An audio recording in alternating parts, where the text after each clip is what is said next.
Bueno, de esta manera vamos a dar comienzo al tema de esta noche, al tema de este estudio. Después de 2 largas semanas volvemos con Apocalipsis Now, Apocalipsis Ahora, o esta visión o este estudio del libro de Apocalipsis en clave de verdad presente, ¿sí? Estudiándolo como una profecía para este tiempo. Así que bueno, les quiero dar la bienvenida a los que nos están acompañando en esta noche a este tema, al estudio sobre Apocalipsis capítulo 3, versos 7 al 13.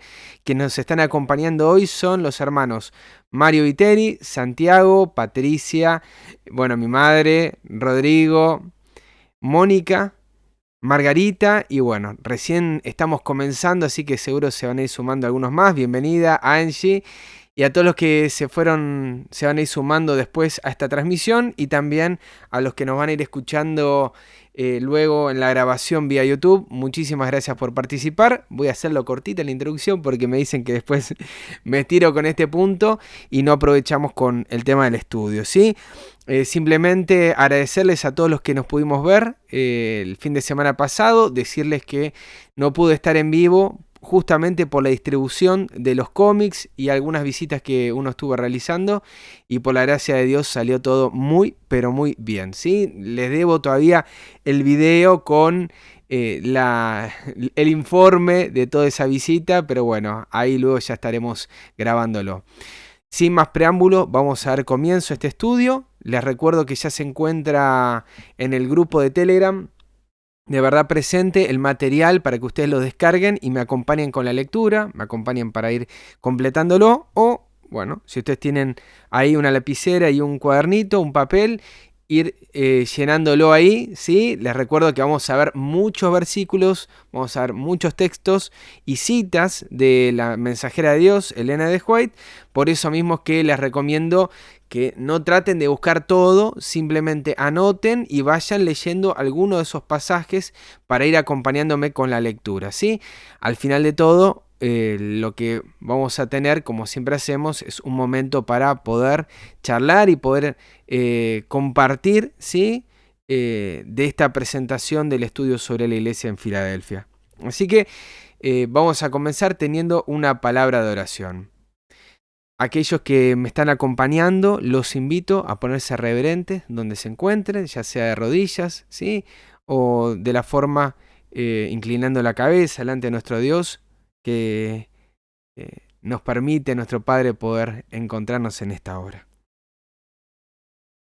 Querido bondadoso Padre que moras en los cielos, te queremos dar las gracias, Señor, por este momento tan especial que nos regalás de poder encontrarnos contigo, de poder acercarnos al trono de tu presencia, de postrarnos delante de ti, para buscarte en oración, para hablar contigo como un amigo, Señor.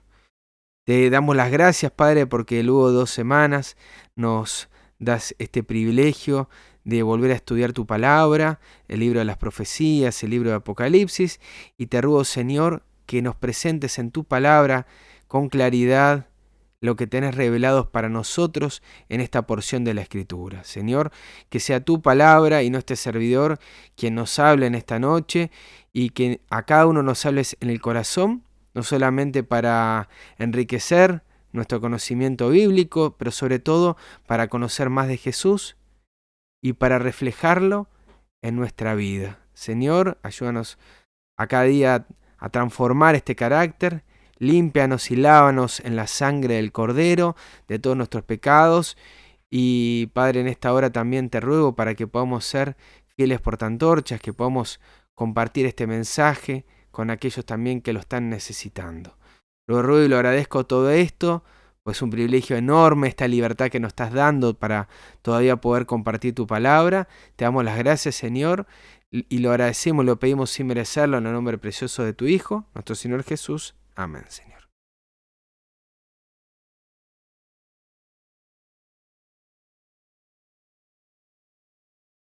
De esta manera, queridos amigos, damos comienzo al estudio de esta noche, ¿sí?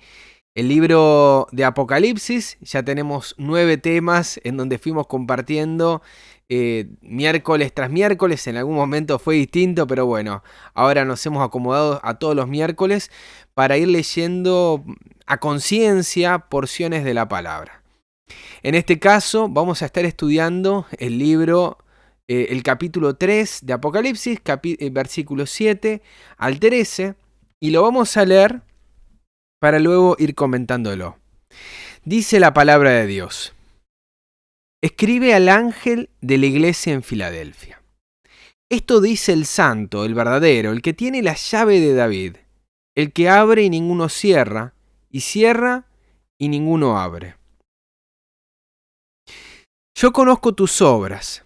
He aquí, he puesto delante de ti una puerta abierta, la cual nadie puede cerrar. Porque aunque tienes poca fuerza, has guardado mi palabra y no has negado mi nombre.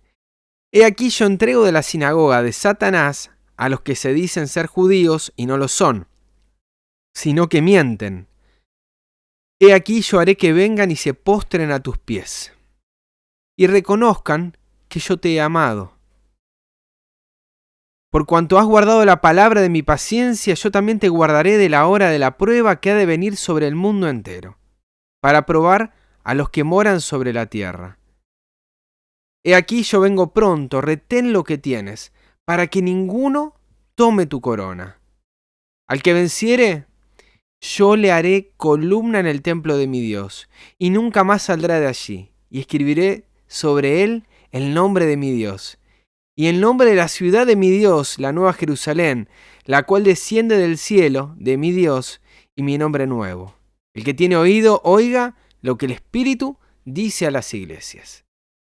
De esta manera y con esta lectura damos comienzo al tema de esta noche titulado El mensaje a la iglesia en Filadelfia, o como aparece seguramente en el video en YouTube o también en el título de esta grabación en la imagen, Filadelfia, la iglesia de los 144.000, ¿sí? ¿Y cómo llegamos a esta conclusión? Bueno, no te pierdas el desarrollo de este estudio, que vamos a explicar esto, ¿sí? No nos vamos a meter de lleno al tema de los 144.000, que para eso estudiaremos el libro de Apocalipsis capítulo 7, y allí nos sumergiremos en este asunto con propiedad, como debe ser.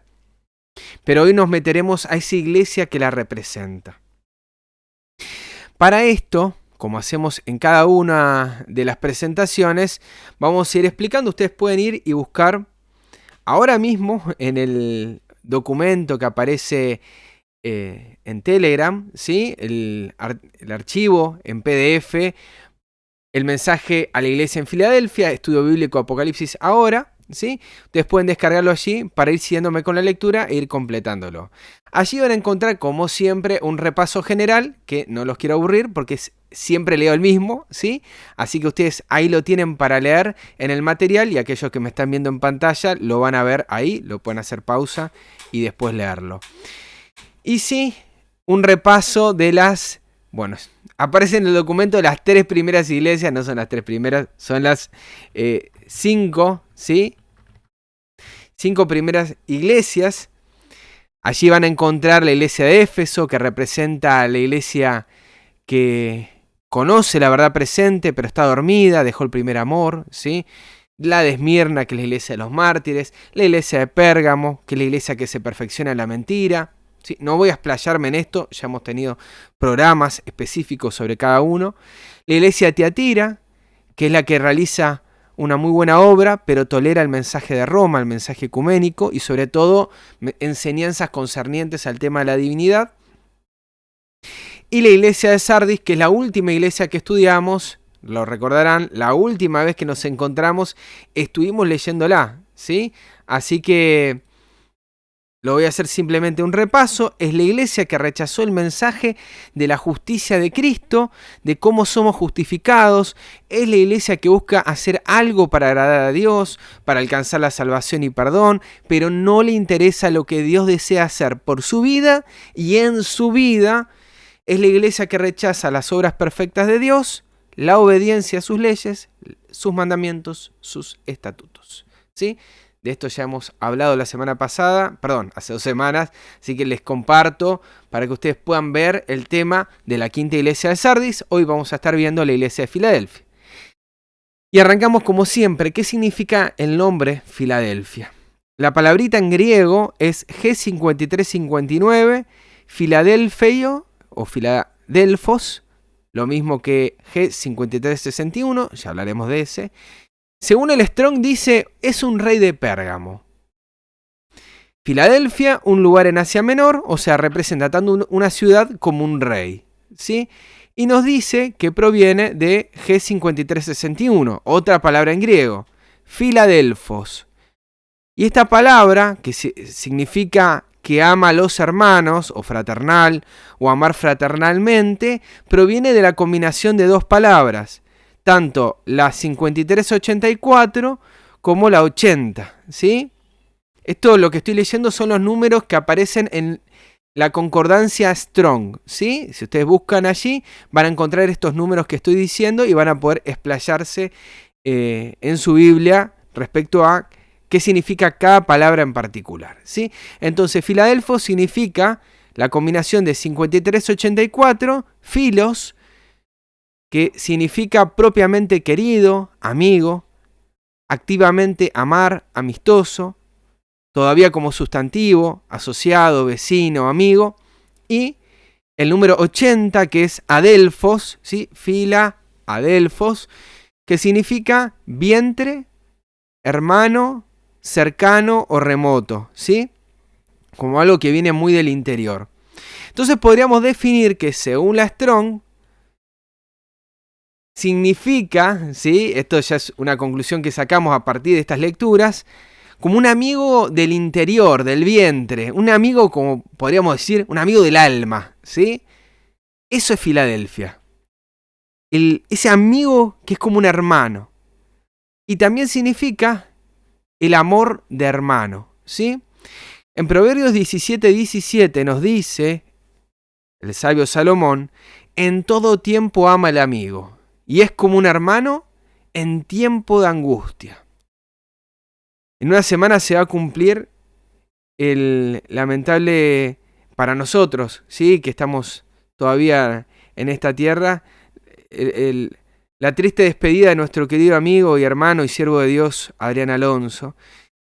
Y recuerdo bien una charla que tuve con él en el viaje misionero que tuvimos en el año 2019, y él me decía, respecto a amigos, dice, qué poca amistad, qué poco amigos uno tiene en la iglesia. Y él me decía porque él contaba siempre el mismo testimonio, que cuando él estaba en la cancha, cuando él era barra brava, antes de entregarse a Cristo, él recordaba cómo eran esos vínculos que establecía con sus amigos, ¿sí? Que si uno caía, todos salían a defenderlo. Que si tenían que ir a tal lado, iban todos juntos. Nunca lo dejaban a uno tirado por ahí. Siempre juntos, siempre de la mano, apoyándose. Y dice, ¿qué falta hace esto en la iglesia de Dios? Bueno, esto es Filadelfia. Filadelfia es el amigo del alma. Y a esto nos estamos refiriendo cuando hablamos de Filadelfia. Y este último viaje que tuve a Buenos Aires, si bien tuvo que ver con distribución y encuentro con hermanos y compartir temas, fue también fortalecer estos lazos de amistad. Acá en Argentina encima, esto no fue algo buscado, porque uno estaba con el pensamiento de distribuir el material, pero acá en la Argentina el día 20 de julio se celebró el Día del Amigo. Y tuve la bendición de poder encontrarme con amigos de la fe, ¿sí? Porque los que ustedes ven en internet, que estamos compartiendo temas y predicando, también somos muy buenos amigos y compartimos tiempo juntos, ¿sí? Tuve la bendición de poder estar en casa de Emanuel junto a mi esposa, compartir muy buenos momentos, entre ellos el tema que ustedes vieron en el canal del hermano sobre el origen de la justicia social, pero entre otras charlas que tuvimos y que no se grabaron, ¿sí? Así también con el hermano Roberto, otro gran amigo, otro gran, pero gran amigo, ¿sí? Que junto a Manuel, súper hospitalarios, nos abrieron la puerta de su hogar para pasar lindos momentos, para compartir encuentros muy, muy bonitos. Así también el hermano Daniel Benjar, pienso también, no sé si me estará escuchando, Nicolás Abela, le mando un saludo grande. La hermana Irma, ¿sí? Grandes amigos que nos abrieron la puerta de su hogar, de su corazón, y así también con los que uno se puede encontrar, familiares, amigos, hermanos de la fe. Ese es el vínculo que a veces uno está pensando, no, voy nada más para compartir un tema, voy nada más para encontrarme con mi hermano. Es mi amigo, yo quiero estar con él, pasar tiempo con él, charlar, ver qué le pasa, si está bien, si tiene un problema de salud, cómo está pasando en su familia. Así también me pasa con hermanos que tengo muy cercanos acá en Mar del Plata. No son simplemente hermanos, son amigos realmente que compartimos, que nos preocupamos, vemos cómo ayudarnos, darnos una mano. Eso es lo que el Señor está tratando de mostrarnos en Filadelfia. Quiere amigos del alma. Es esa la iglesia a la que está llamando. Cuando hablamos de 144.000, hablamos de eso, de grandes amigos que sirven a Dios. ¿Lo habían visto así? Bueno, nos vamos metiendo un poquito más en este tema de hermanos muy queridos y de amigos. El diccionario adventista también dice, bueno, digo, no sé qué tiene que ver amigo con el diccionario adventista, pero bueno, amigos para alguien que le gusta la lectura. Filadelfia significa amor fraternal de hermanos, nos lleva a la historia como una ciudad que aparece en el Asia Menor, ¿sí? Lo que hoy es Turquía. En la parte occidental está sobre el río Kogamus, que es un tributario del Hermus. Ya hemos hablado bastante de esto, ¿sí?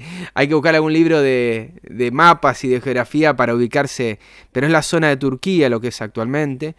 Estuvo al pie del monte Tmolus, a unos 40 kilómetros al sudeste de Sardis, sobre el camino a Colosas, ¿sí? Existe hoy en día esta ciudad con un nombre árabe, que ahora no recuerdo completamente, me olvidé de pegarlo, de copiarlo en el documento, pero ustedes lo pueden encontrar y ver que tienen páginas web y que bueno, hoy en día ha pasado mucha agua debajo del puente para llegar a lo que hoy existe, pero bueno, existe actualmente. Filadelfia, de las 7 iglesias y de las 7 ciudades que estamos viendo, era la más joven, a las cuales fueron enviadas estas cartas de Apocalipsis. Fue fundado por Átalo II en el año 150 y literalmente le pone el nombre de amor fraternal por su lealtad con su hermano Eumenes II, que lo había precedido en el trono de Pérgamo, y que este rey le entrega el reino a su hermano para que sea su sucesor, ¿sí? La ciudad fue destruida por el terremoto del año 17 después de Cristo, nos dice este diccionario, y reconstruida por Tiberio. Lo recordarán bien que Tiberio es el emperador durante los tiempos de Cristo, ¿sí? Durante los tiempos en que Cristo ministró en Jerusalén. Por causa de su belleza, los escritores antiguos la llamaban la nueva ciudad, esta nueva ciudad, la pequeña Atenas, ¿sí? En 1 Juan 3, 14 al 16, nos indica por qué debemos ser Filadelfia. ¿Por qué debemos tener este amor fraternal? Nos dice el apóstol Juan, 1 Juan 3, 14 al 16, nosotros sabemos que hemos pasado de muerte a vida en que amamos a los hermanos. Esta es la primera manifestación de que Cristo mora en nuestro corazón, cuando somos Filadelfia. El que no ama a su hermano permanece en muerte. Todo aquel que aborrece a su hermano es homicida, y sabéis que ningún homicida tiene vida eterna permanente en él. En esto hemos conocido el amor, en que Él puso su vida por nosotros, también nosotros debemos poner nuestra vida por los hermanos, ¿sí? En esto se manifiesta. En 1 Pedro 3, 8 al 9, utiliza la palabra el apóstol Pedro, Filadelfos, para decir, finalmente, sed todos de un mismo sentir. 1 Pedro 3, 8 al 9. Sed compasivos, amándoos Filadelfos, amándoos fraternalmente, misericordiosos, amigables, no devolviendo mal por mal, ni maldición por maldición, sino por el contrario, bendiciendo, sabiendo que fuisteis llamados para que heredaseis bendición. Incluso en 2 Pedro, capítulo 1, versos 5 al 8, nos dice el apóstol Pedro, en esta escalera de la perfección cristiana, que a la fe hay que agregarle virtud, a la virtud conocimiento, al conocimiento dominio propio, al dominio propio paciencia, a la paciencia piedad, y en los últimos escalones nos agrega que a la piedad agreguemos afecto fraternal. ¿Sí? Esto yo lo he explicado en algún documento, lo he publicado en alguna revista del hermano Manuel Vallejos, presentándolo como un camino en el que uno encuentra cómo Cristo se va manifestando en la vida de cada uno, ¿sí? Para reflejarlo. ¿Sí? A la fe que uno tiene le agrega virtud, a esa virtud conocimiento, y en eso uno se va perfeccionando. Al conocimiento, cuando entendés, el dominio propio, para poder establecer esto. Al dominio propio, como vos sabés que te cuesta, el Señor te dice agregale paciencia, porque ves que te cuesta esto. A la paciencia, agregale piedad, misericordia. Vos fijate, paciencia, esta cosa no es de un día para el otro, los cambios cristianos. Pero cuando vos te subiste a ese escalafón y entendiste lo que es sufrir todo eso, aún en esas situaciones muchos hermanos empiezan a verse desde esa escalera, empiezan a ver al otro hermano y lo empiezan a despreciar porque el otro hermano no llegó al nivel en el que uno se encuentra. Me explico. Yo dejé, por ejemplo, la carne y mi hermano no dejó la carne. Entonces, qué apóstata él. ¿Por qué le cuesta tanto dejar esto si es tan sencillo?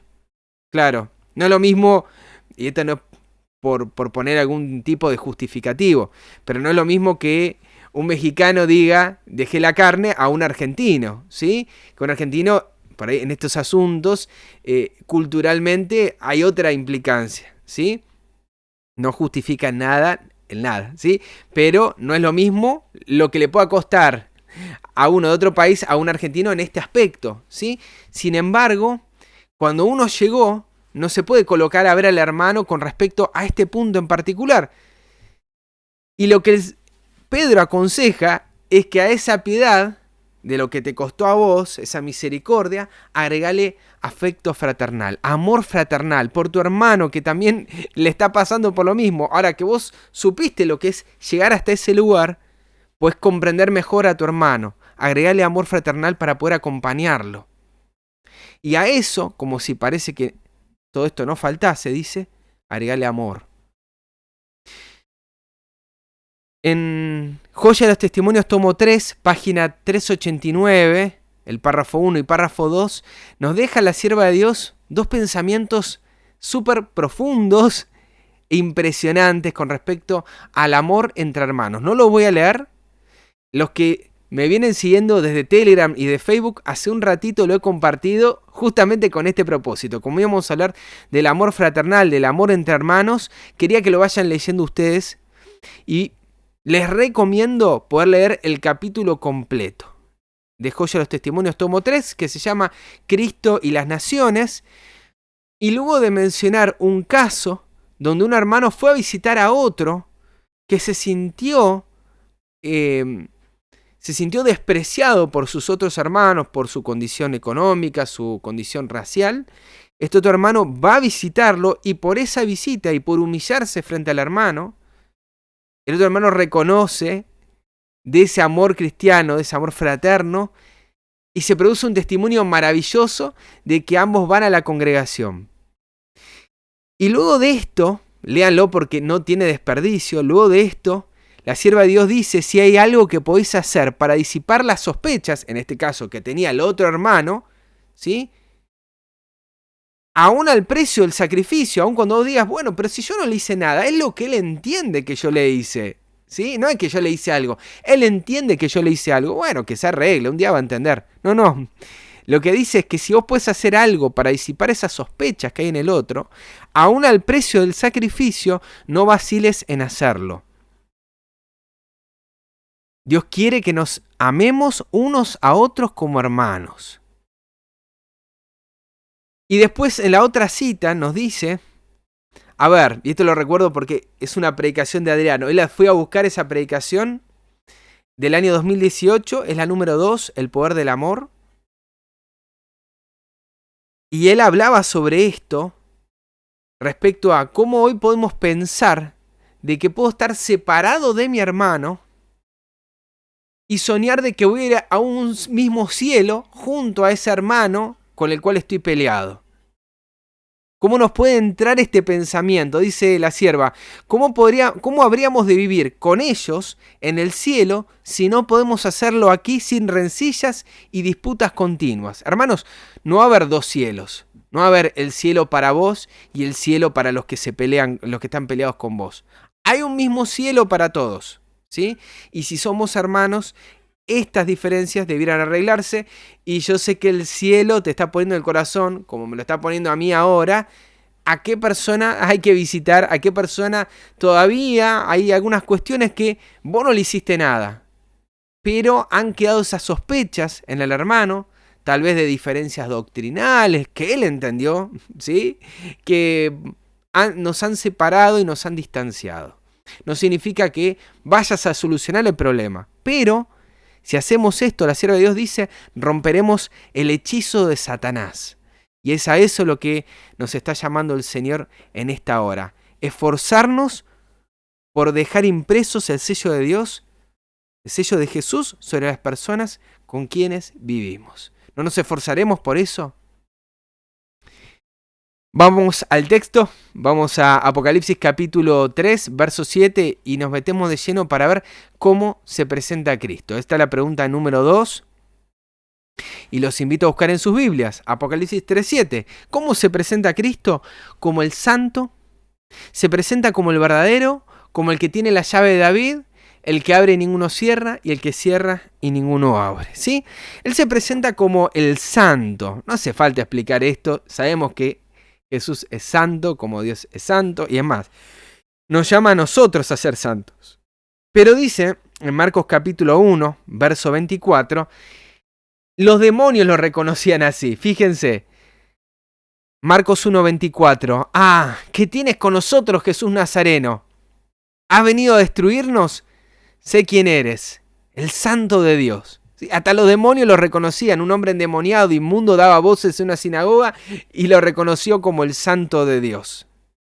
También aparece en Hechos, ya no de lugar de endemoniados, pero sí de un hijo de Dios. Dice el apóstol Pedro, Hechos 3:14, mas vosotros negasteis al santo y al justo y pedisteis que se diese un homicida, hablando de Barrabás. Y en 1 de Juan 2:20 nos dice, 1 de Juan 2:20, vosotros tenéis la unción del santo y conocéis todas las cosas. Este pasaje yo ya lo he presentado y me resulta revelador en relación al tema del Espíritu. Hablamos del Espíritu Santo, ¿sí? El Espíritu Santo, el Espíritu del Santo, la unción del Santo, lo que proviene del Santo, lo que proviene de Cristo. Nosotros tenemos la unción del Santo. El Santo es Cristo, ¿sí? Y en tanto tenemos esa unción, podemos reconocer la verdad del Padre y el Hijo, ¿sí? 1 Juan 2, 21 en adelante, no tenemos forma de ignorar esta verdad, sino salvo que estemos con el anticristo, que es el que niega la verdad del Padre y el Hijo. Él es el verdadero. Otra verdad enorme en la Escritura, Juan 14:6 nos dice Jesús, yo soy el camino, la verdad y la vida, nadie viene al Padre sino por mí. En Apocalipsis 19:11 nos dice la palabra, entonces vi el cielo abierto y aquí un caballo blanco y el que lo montaba se llamaba como fiel y verdadero y con justicia juzga y pelea.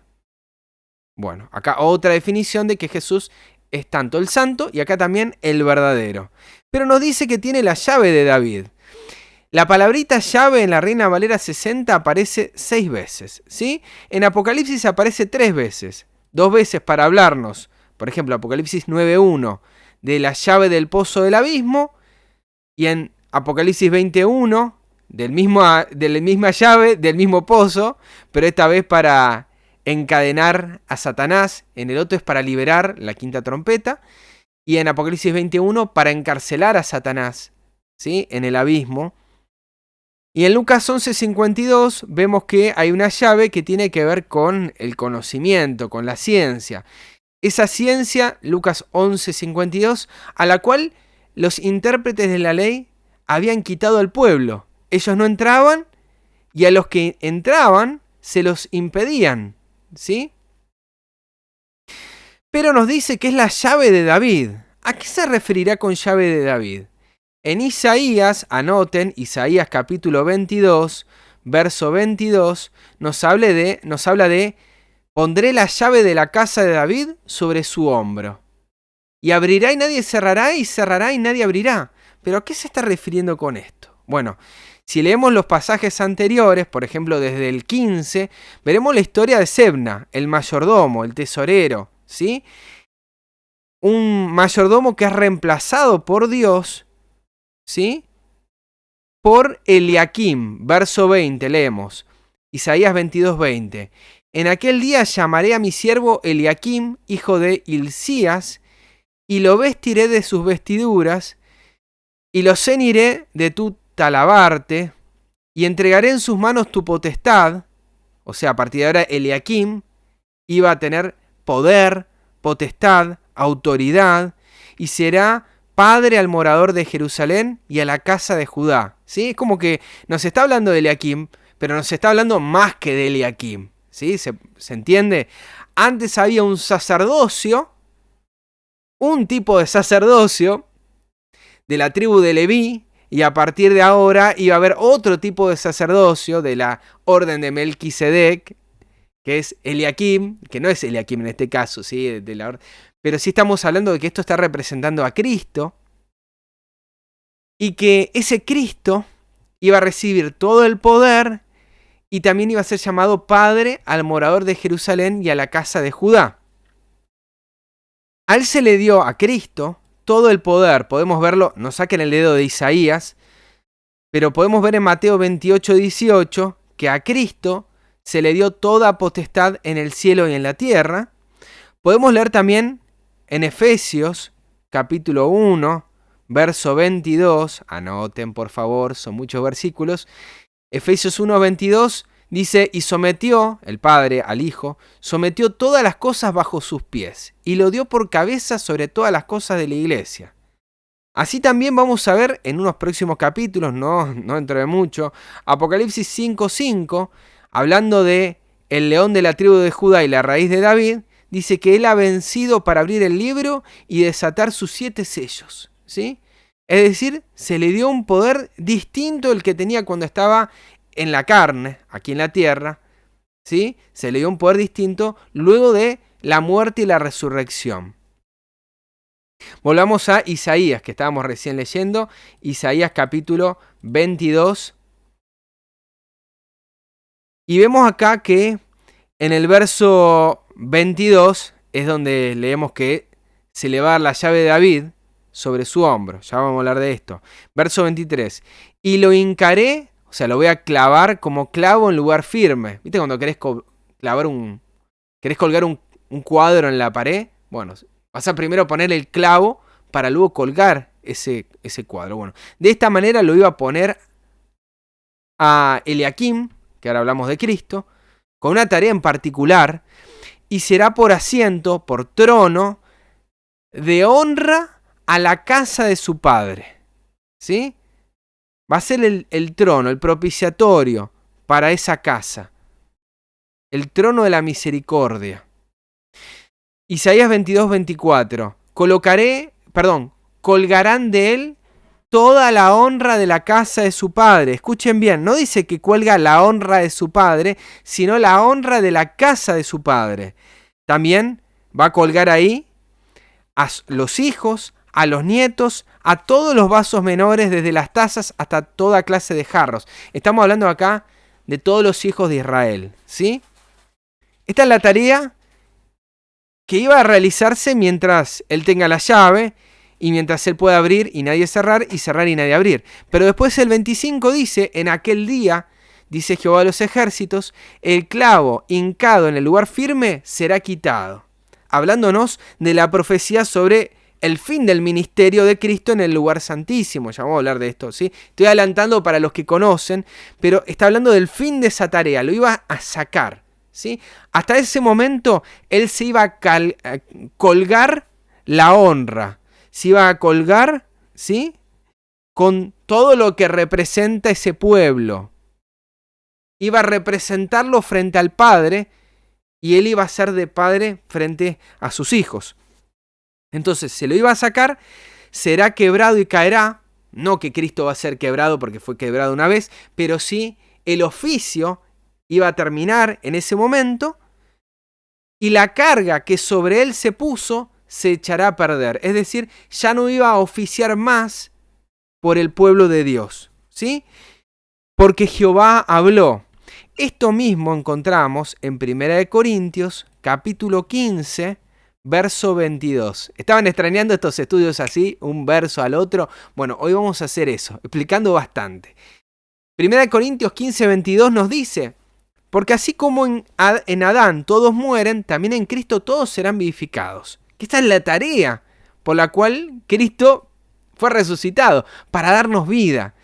Pero cada uno en su debido orden. Cristo, las primicias, luego los que son de Cristo en su venida, luego el fin, cuando entregue el reino al Dios y Padre, cuando haya suprimido todo dominio, toda autoridad y potencia. ¿Por qué? Porque es preciso que Él reine hasta que haya puesto a todos sus enemigos debajo de sus pies. Es decir, Él va a estar colgado ahí como un clavo hasta un punto.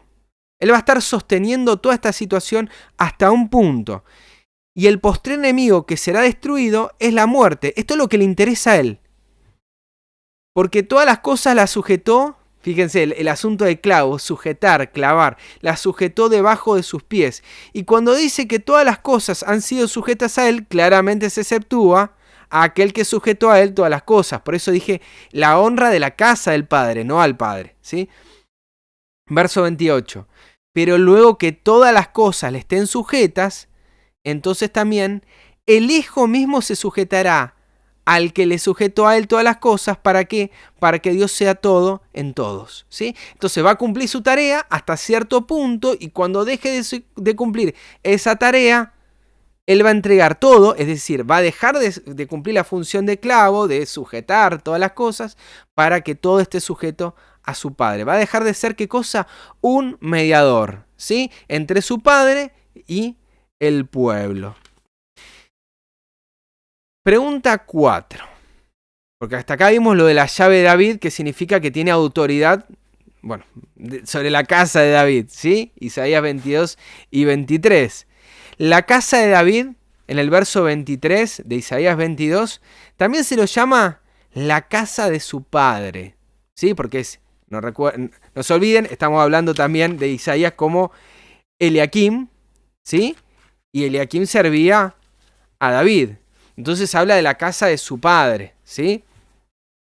Pero sabemos que en profecía está hablando también de otra cosa. ¿Quién es el padre de Jesús?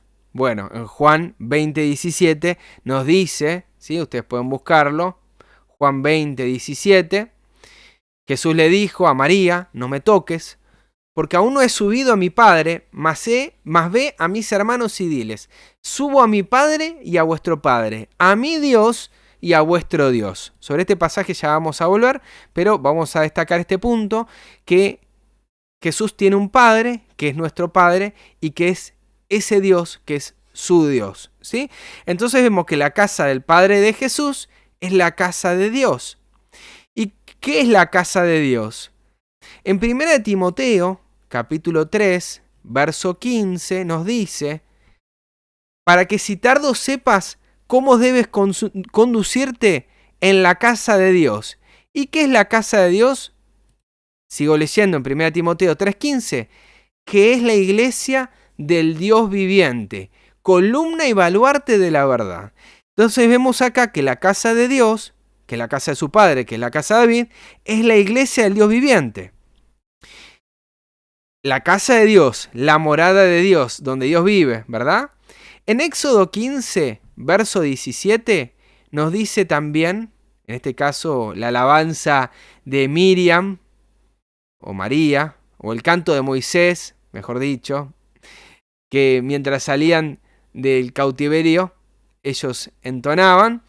Dice, tú los introducirás y los plantarás en el monte de tu heredad. Hablando del pueblo de Israel. En el lugar de tu morada, que has preparado, oh Jehová. En el santuario que tus manos, oh Jehová, han afirmado. Y recuerden bien que el santuario todavía no estaba construido en este momento. Entonces, ¿sobre qué lugar los iba a introducir? El mensaje siempre fue el acceso de este pueblo a la Canaán celestial. Esa fue la promesa a lo largo de toda la historia, que el pueblo de Dios, desde los tiempos inmemoriales hasta este momento, el Israel de Dios en todas las épocas, la promesa es que Dios lo va a introducir al monte de su heredad, al lugar de su morada, a su santuario que Él con sus manos, no los que hicieron acá en la tierra, sino con sus manos afirmó. ¿Dónde se encuentra ese lugar de su morada? En Deuteronomio, capítulo 26, en el verso 15 nos dice, mira desde tu morada santa, desde el cielo, y bendice al pueblo de Israel y a la tierra que nos has dado, etcétera, etcétera, etcétera. ¿Dónde está su morada? En el cielo. En Hebreos 8, sígame esta secuencia, Hebreos capítulo 8, verso 1 nos dice, ahora bien el punto principal de lo que venimos diciendo es que tenemos tal sumo sacerdote, el cual se sentó a la diestra del trono de la majestad de los cielos, ministro del santuario, de aquel verdadero santuario que levantó el Señor y no el hombre. Entonces, acá vemos una verdad importantísima, ¿sí? Hay un santuario, el santuario es la morada de Dios, el santuario está en el cielo, es el verdadero santuario, es el que levantó el Señor y Cristo ministra en ese santuario. En Hebreos capítulo 9, verso 24 al 25 nos dice, porque no entró Cristo en el santuario hecho de mano, figura del verdadero, sino en el cielo mismo, ¿sí? A ese nivel habla del santuario, no simplemente de una estructura, sino al cielo, para presentarse ahora por nosotros ante Dios. ¿Sí? Tenemos la noción de un santuario y es cierto, hay un lugar en el cielo concreto, un templo, un lugar, pero es muy distinto al que nosotros tenemos graficado acá en la tierra, de dimensiones mucho más grandes. Y a medida que más se acerca al lugar santísimo, está más cerca de donde se encuentra el trono de Dios, ¿sí? Entonces vemos que si bien no tenemos nociones concretas, hay muchas situaciones que nos permiten distinguir de que hay un lugar santo, pero hay un lugar muy santo que es en la presencia de Dios, donde solo puede entrar Cristo, ¿sí? Donde se hizo el consejo de paz. Y es donde Cristo ahora se presenta delante de nosotros. Y verso 25 dice, no para ofrecerse muchas veces como entra el sumo sacerdote en el lugar santísimo cada año con sangre ajena. Verso 26, vamos a leer la segunda parte. En ese lugar se presentó una vez para siempre por el sacrificio de sí mismo. ¿Para qué? Para quitar de en medio el pecado. Escuchen bien, ¿con qué propósito Cristo se presentó en el santuario? Para quitar de en medio el pecado, para la purificación del santuario, ¿sí? Porque está hablando de eso, que debían ser purificadas las cosas celestiales, ahí estoy leyendo el 23, con mejores sacrificios que estos. En Hebreos capítulo 10, verso 12 al 13 nos dice que Cristo, habiendo ofrecido una vez para siempre un solo sacrificio por los pecados, se ha sentado a la diestra de Dios. De ahí en adelante, esperando hasta que sus enemigos sean puestos por estrado de sus pies. ¿Ven cómo todo lo estamos conectando? Isaías 22, el tema de la sujeción, del clavo. Después leímos 1 Corintios 15, hablando de que todo tenía que estar sujeto. Y ahora vemos que esto está anclado en un concepto de lo que tiene que ver con la obra de Cristo en el santuario celestial, ¿sí? Se sentó a la diestra del Padre hasta que sus enemigos sean puestos a sus pies. Y leemos en el 19, así que hermanos, teniendo libertad para entrar, y la versión 60 dice en el lugar santísimo. Si ustedes leen una versión más antigua, van a ver que dice en el santuario. Y si bien la palabrita que utiliza ahí, santísimo o cosa sagrada, G39, si mal no recuerdo, agios, ¿sí? Si ustedes tienen, lo voy a poner en pantalla, pero los invito a ustedes para que lo busquen. Si tienen algún interlineal, griego, español, no se fíen de los numeritos que aparecen en el My Bible, porque en Hebreos 10:19 aparece el mismo número. A ver si lo puedo poner acá en pantalla para decirles claramente cuál es. Hebreos 10:19 dice santuario G39, no me había olvidado, ¿sí? Y ese numerito aparece también en Hebreos 9, 3, cuando habla del lugar santísimo. Acá en la Biblia me aparece 2 veces G39, ¿sí? Pero si ustedes tienen ahí la interlineal, van a poder encontrar en Hebreos 10:19 en minúscula agios, ¿sí? Agión. Pero cuando leen Hebreos 9, el verso 3 que leímos recién, vamos a ver que usan otra palabra, ¿sí?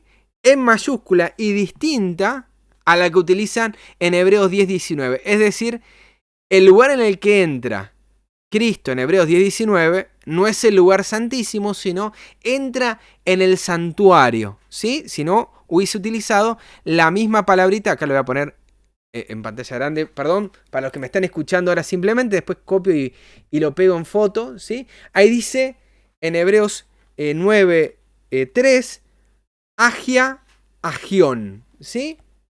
Ay, lo lamento muchísimo, Ana, ¿sí? De mi parte, por favor, avíseme si todos están teniendo el mismo problema. Entonces, no es la misma palabra la que se utiliza, porque vamos a ver que el ingreso al lugar santísimo con la función de purificación del santuario celestial tiene que ver en un momento especial, ¿sí? En Hechos, capítulo 17, verso 31, nos dice: por cuanto ha establecido un día en el cual juzgará al mundo con justicia por aquel varón a quien designó, dando fe a todos con haberle levantado de los muertos. Bueno, lamento muchísimo que se esté cortando, igual después va a quedar grabado, ¿sí? Así que paciencia si no están escuchando, vuelvan a salir y a entrar, ¿sí?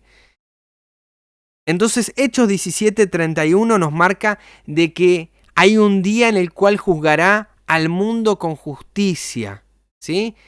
No es cualquier momento. Y vean que este pasaje, Hechos 17:31, es posterior al momento en el que Cristo subió al lugar, al cielo, al santuario. Es decir, posterior a este evento, todavía faltaba ese día en el cual iba a juzgar al mundo con justicia. ¿Y dónde se encuentra ese día?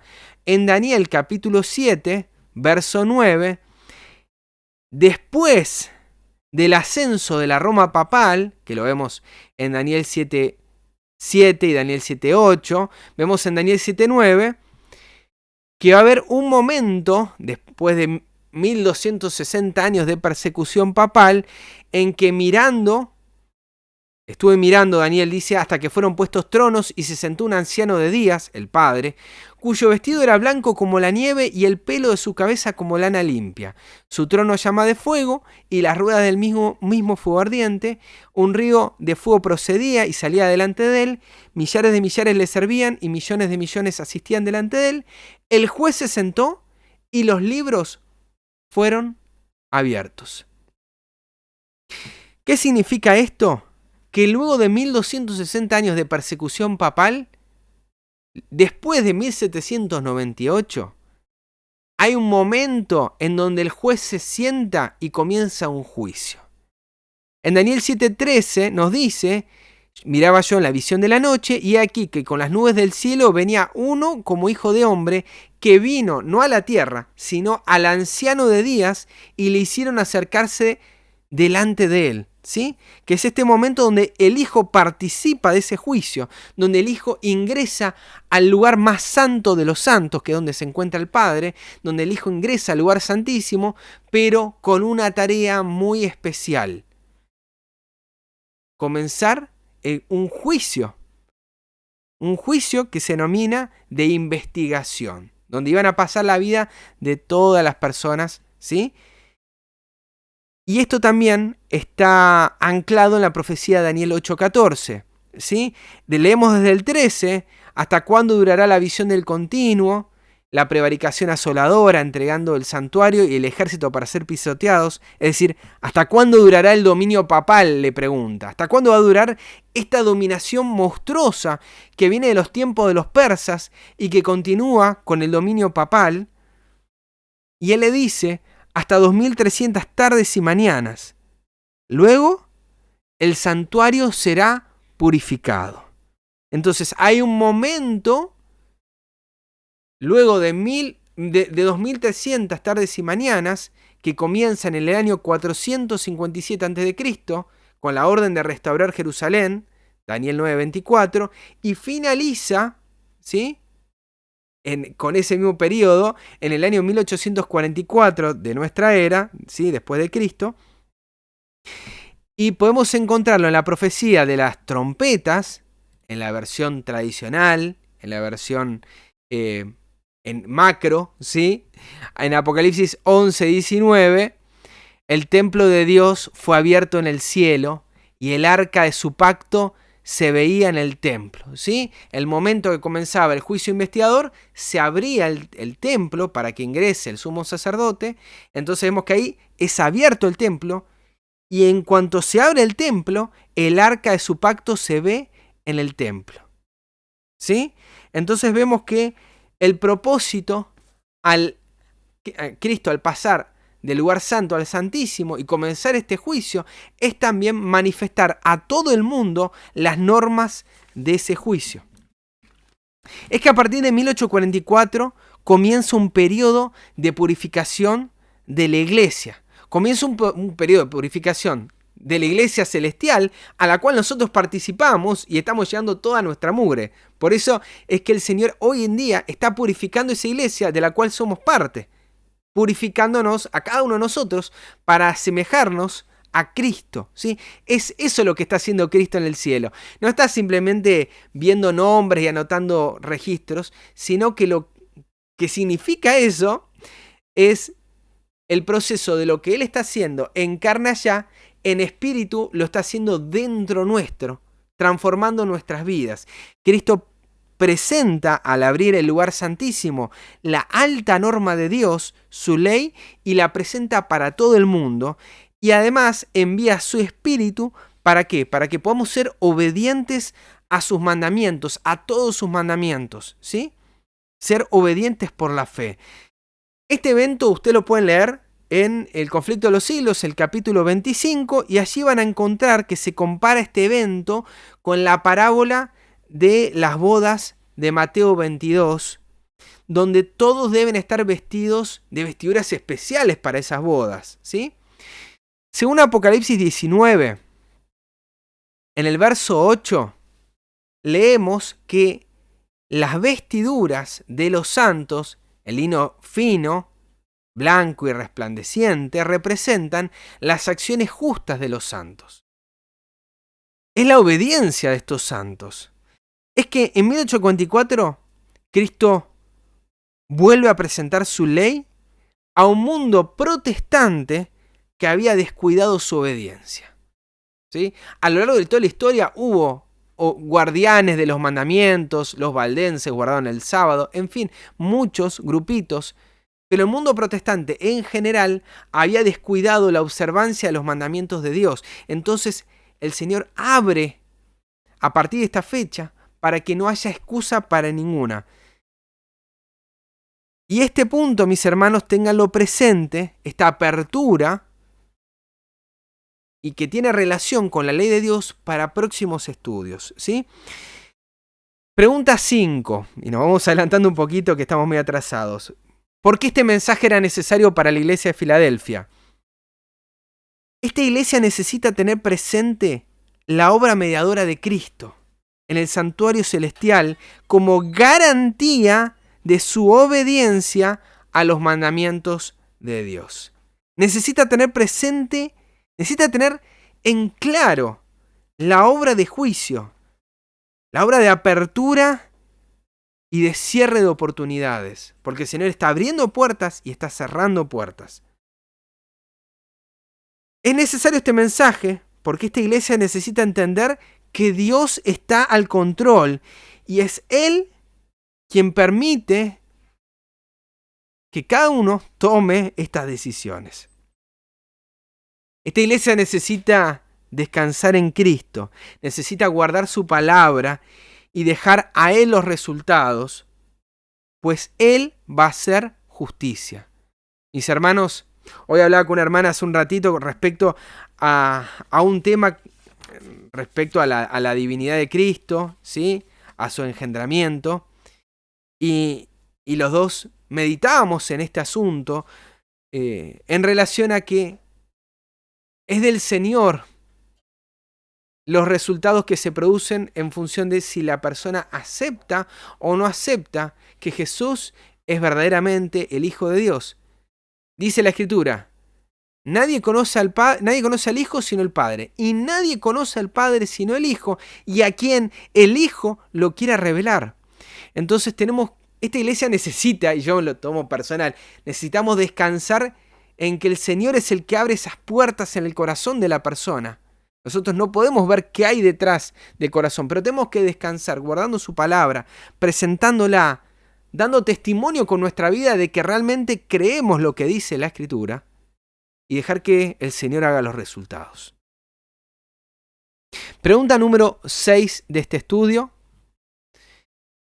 Perdón que no estoy leyendo muchas citas de la pregunta número 4, de qué significa abrir y cerrar. Léanlas ustedes tranquilos después en su casa, porque realmente se van a llevar muchísimas sorpresas de qué es lo que dice la sierva de Dios sobre la puerta abierta y puerta cerrada. Y tengo un tema, cuando analicé algún capítulo de Primeros Escritos, titulado La puerta abierta y la puerta cerrada, que les va a terminar de ayudar a entender algunas cositas con respecto a falsas interpretaciones de lo que dijeron en aquel tiempo sobre este tema. ¿Sí? Bueno, pregunta número 6. ¿Cuáles son las características favorables de la iglesia? Volvemos de vuelta a Apocalipsis capítulo 3 y leemos en el verso 8, yo conozco tus obras. Dios nuevamente conoce las obras de esta iglesia. ¿Y cuáles son las obras? Bueno, vemos acá que dice, he aquí, he puesto delante de ti una puerta abierta. Colocó delante de esta iglesia una puerta abierta. No la forzó a entrar a este lugar. No le dijo, miren, ahora tienen que ingresar a esta puerta. Le dijo, miren, acá está la puerta. Este es el lugar por el cual ustedes pueden ingresar. Ustedes pueden tomar la decisión. El Señor nos da a libertad de cada uno elegir qué hacer. Les da una oportunidad para tomar esta decisión. Les presenta en esta puerta su ministerio en el santuario celestial. Les pone delante de ellos su obra mediadora frente al Padre. Les muestra, les presenta, les abre un camino hacia el Padre. Y también les presenta la ley de Dios en todo su esplendor. Y la gracia para ser obedientes. También nos dice el pasaje que Él nos puso una puerta abierta delante de nosotros, la cual nadie puede cerrar. ¿Sí? ¿Qué significa esto? Que Cristo abrió el entendimiento, nos abre el entendimiento sobre el lugar santísimo, sobre la obra mediadora, sobre el arca del pacto, nos abre el entendimiento sobre la ley de Dios que está dentro del arca del pacto, y nos abre el entendimiento sobre el sábado que está en la ley de Dios, que está en el arca del pacto, que está en el templo, del cual Cristo está ministrando. Y de esa manera también fue abriendo el entendimiento a este pueblo adventista a partir de 1844 de otras verdades que también están en la ley de Dios, con respecto a la reforma pro salud en todos sus aspectos, en la ley levítica, etc., ¿sí? El asunto del diezmo y otros asuntos a partir de 1844, y es que al día de hoy seguimos avanzando en este conocimiento. Cosas que en los tiempos de la sierva de Dios dijo, qué lindo sería, qué bueno sería que hagan tal y cual cosa. Hoy en día seguimos avanzando en esos principios, de los cuales en sus tiempos, por haber rechazado el mensaje de 1888, la iglesia adventista no prosiguió, ¿sí? Nadie puede cerrar esta puerta porque ya no hay más dudas. Hay todo tipo de evidencia respecto a la vigencia y a la perpetuidad de la ley de Dios, a su eternidad. Hoy el mundo cristiano puede formular un montón de teorías, pero lo cierto, ¿sí?, es que la ley de Dios está allí, ¿sí? Y ese problema aún el mundo evangélico no lo puede resolver si no lo ve a la luz del santuario. A esta iglesia también le dice que tiene poca fuerza, ¿sí? En 1 Corintios, capítulo 1, verso 26 al 29, habla el apóstol Pablo, y lo voy a resumir por el tiempo, de que Dios escoge a lo débil del mundo para avergonzar a lo fuerte. ¿Para qué? Para que nadie se jacte en su presencia. Y esto lo dice en relación a que, bueno, miren ustedes, le dice hermanos en el 26. No son muchos sabios, no son muchos poderosos ni nobles. A veces estamos esperando que se convierta el pastor tal o el ministerio cual para que recién ahí yo tome una decisión, para que recién ahí avance en este mensaje. Pero la obra de Dios se llevó siempre de la misma manera. Y los que lo quieran predicar se tienen que bajar del caballo. No queda otra, ¿sí? Porque Dios se está llamando hoy en día a lo débil del mundo, a lo necio. ¿Para qué? Para que se avergüence lo fuerte. A lo menospreciado, a lo vil del mundo está llamando el Señor. No esperemos que venga por los canales regulares. El apóstol Pablo también dijo en 2 Corintios capítulo 12, un pasaje que para mí fue cabecera en momentos donde tuve que tomar decisiones o donde tuve alguna dificultad en particular, ya sea rendir un examen, desde lo pequeño hasta lo más grande hablo, ¿sí? Y iba repitiendo, me acuerdo, yendo a rendir finales para la universidad, repetía esta palabra que se encuentra en 2 Corintios 12, 9 al 10. El apóstol Pablo decía, por favor, sacame el aguijón de la carne, le decía el Señor. Y Jesús le dijo, bástate mi gracia, porque mi poder se perfecciona en la debilidad. Por tanto, de buena gana me gloriaré, más bien en mis debilidades, dice Pablo. Ahora las aprecio, para que repose sobre mí el poder de Cristo. Entonces, cuando vemos que esta iglesia tenía poca fuerza, en realidad tenemos que ver que sobre esta iglesia reposaba el poder de Jesús. Ellos tenían el Espíritu de Cristo.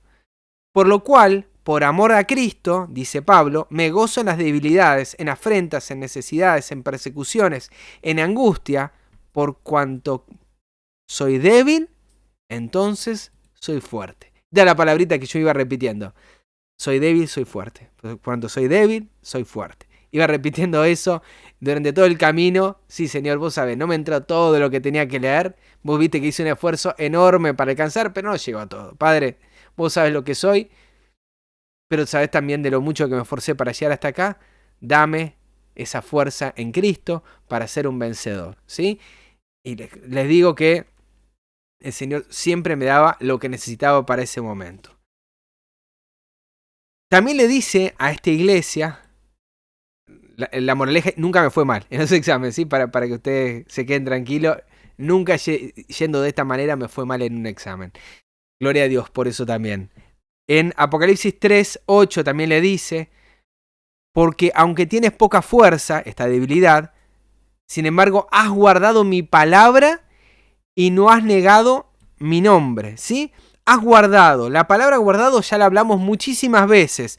Es la número 5083 y significa, tereo, significa vigilia, guardar de pérdida, de engaño, ¿sí? No tiene que ver con obedecer, sino con mantener el ojo sobre esto, cuidarlo, protegerlo, retenerlo, conservarlo, custodiarlo, reservarlo. Nunca la definición es obedecerlo, ¿sí? Solo obedecemos en Cristo. Esta iglesia no tenía entre sus obras haber obedecido la palabra, sino haber retenido esa palabra, haber dicho, esta palabra es santa, es justa, es buena. Yo no puedo obedecerla sino por Cristo, pero reconozco que esta palabra es verdad. Y es eso lo que el Señor nos está pidiendo en esta hora, que reconozcamos que toda su palabra es santa, es justa y es buena, y busquemos a Cristo para que en nuestra debilidad seamos fuertes, seamos obedientes. Y dice, guardaste mi palabra. En el verso 10 también repite, por cuanto has guardado la palabra, y ahí agrega, de mi paciencia. ¿Y cuál es la palabra de la paciencia de Cristo, que es la paciencia de los santos? Apocalipsis 14:12. Aquí está la paciencia de los santos. Los que guardan los mandamientos de Dios, ¿y qué? Y tienen la fe de Jesús. Es decir, guardaron los mandamientos de Dios, guardaron, retuvieron, custodiaron, conservaron, retuvieron la fe de Jesús y sus mandamientos. Y también nos dice en Apocalipsis 3:8 que no negaron su nombre. Hermanos, acá hay dos verdades. Una, que el pueblo que surge en 1844 conoce el verdadero nombre de Dios. Y esto destruye el mito de que en los tiempos finales íbamos a descubrir el nombre hebreo original, que en realidad, queridos amigos, lo que hoy se conoce como el nombre hebreo, en realidad es un nombre samaritano siríaco, que es el nombre que la Iglesia Católica afirma que es el verdadero, Yahvé o Yahweh, ¿sí? Que es justamente lo inverso a lo que aparece en la Biblia, Jehová o Jehová, ¿sí? La escritura no tiene, como muchos dijeron, un misterio con respecto al nombre. La pronunciación, si uno conoce hebreo, es muy clara. Jehová. En inglés aparece muy claro. Y en español, Jehová. Y hay una cuestión idiomática para decir Jehová y no Jehová, ¿sí? En un principio, las Biblias, en 1569, cuando se escribieron las primeras traducciones al español, ustedes pueden ver que no aparece Jehová, sino Jehová, ¿sí? La H en español es muda, entonces la expresión Jehová no suena como debiera sonar. Entonces la adaptaron con la misma J que usaron los protestantes en Estados Unidos y en Inglaterra, donde la J sí suena como una Y, pero en nuestro español aparece más como una X, ¿sí? Jehová. O como la actual J que pronunciamos hoy en día. Hay una explicación, pero el asunto ¿cuál fue? De presentar al pueblo un nombre que pueda pronunciar en nuestro idioma, ¿sí? Jehová no es un nombre tan pronunciable como Jehová. Nos puede gustar, nos puede no gustar, pero es el nombre que nos llegó a través de los reformadores que, y esto lo hablaba hace unos días con una hermana, el gran principio de la reforma, la gran victoria que tuvo, fue haber traducido la Biblia de un idioma extraño al idioma del pueblo. ¿Qué es lo que hace Roma? ¿Qué es lo que hizo y va a seguir haciendo? Presentar la Biblia como un misterio y en un idioma que no pueda entender. ¿Qué hacen todos estos movimientos mesiánicos? Lo que traen es justamente eso, un idioma que no es del pueblo, que confunde, en vez de traer justamente lo que aparece en la escritura, algo que podamos comprender y entender en nuestro idioma, ¿sí? No hay problema en decir Elohim. El problema es empezar a denostar las palabras que han sido traducidas a nuestro idioma, que Dios también autorizó. Esto da para otro tema, ¿sí? Y sé que alguno puede decir, no, pero esto y lo otro. No lo vamos a seguir avanzando acá. Lo cierto es que para el año 1844, el pueblo que se levantó con las verdades para este tiempo tenía el nombre. Y el nombre no era Yahweh. El nombre era Jehová, ¿sí? Y es lo importante de poder estar anclados en esta plataforma profética. No es que sacar una cosita es inocua, ¿sí? Decir una cosa anula la otra también y nos deja desprovisto de historia, nos deja desprovisto de dónde venimos y nos perdemos en dónde estamos y no sabemos hacia dónde vamos. Lamentablemente ocurre esto y termina pasando que cada uno sigue a su maestro y sigue a su intérprete. Hermanos, a la ley y al testimonio, y vamos a estar seguros en esta plataforma profética. Pero no solamente significa esto, sino que también hace referencia el nombre al carácter de Dios. Apocalipsis capítulo 14, verso 1 nos dice que el pueblo de Dios tiene el carácter de Dios en su frente, ¿sí? No tiene un tatuaje, sino que tiene el nombre de Dios. Es decir, no niegan a Cristo con sus vidas, sino que lo manifiestan a Cristo. En Isaías 66, 5 nos dice que en el tiempo final, bueno, hablando en profecía, ¿verdad? Isaías 66, 5 nos dice: vuestros hermanos que os aborrecen y os echan fuera por causa de mi nombre dijeron: Jehová sea glorificado. Pero él se mostrará para alegría vuestra y ellos serán confundidos. El gran problema en el tiempo final es la persecución por causa del nombre, ¿sí? Por causa de cómo manifestamos el carácter de Dios en nuestra vida, que es el sello de Dios. En Lucas 21, 17, Lucas 21, ¿sí?